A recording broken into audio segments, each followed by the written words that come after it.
చాలా మంది ఏంటంటే నేను ఎవరికి హాని చేయలేదు, నా పని నేను చేసుకుంటూ వెళ్ళాను, అయినా నేను అనుకున్నది జరగట్లేదు, భగవంతుడు ఎందుకు నా మీద సీతకన్ను వేసాడు అంటూ బాధపడుతుంటారు. వాళ్ళకి ఏం చెప్తారు? ఇప్పుడు అక్కడ మానవ ప్రయత్నం లోపిస్తేనే వాళ్ళకి ఆ స్థితి వస్తుంది.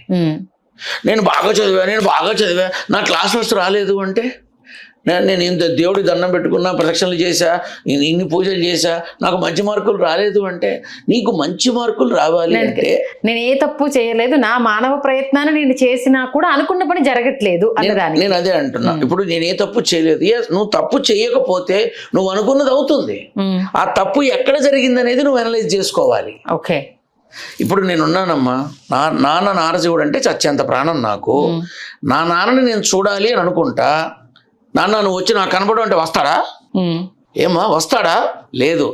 నా నాన్నని చూడాలి అంటే నేనేం చేయాలి? నాకు ఉన్న కారులో వెళ్ళాలి లేదా బస్సులో వెళ్ళాలి. అంటే నేను అనుకున్నది జరగాలి అంటే నేను కష్టపడాలి. నేను ఆ కష్టాన్ని స్వీకరించి అది ఇష్టంగా మార్చుకొని దానికి అనుగుణంగా నా ప్రయత్నం నేను చెయ్యాలి.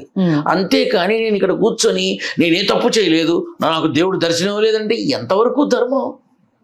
మనం చేసేది ఒక ప్రణాళికాబద్ధమైన విధానంలో సవ్యంగా ఉన్నట్లయితే తప్పు జరగదు.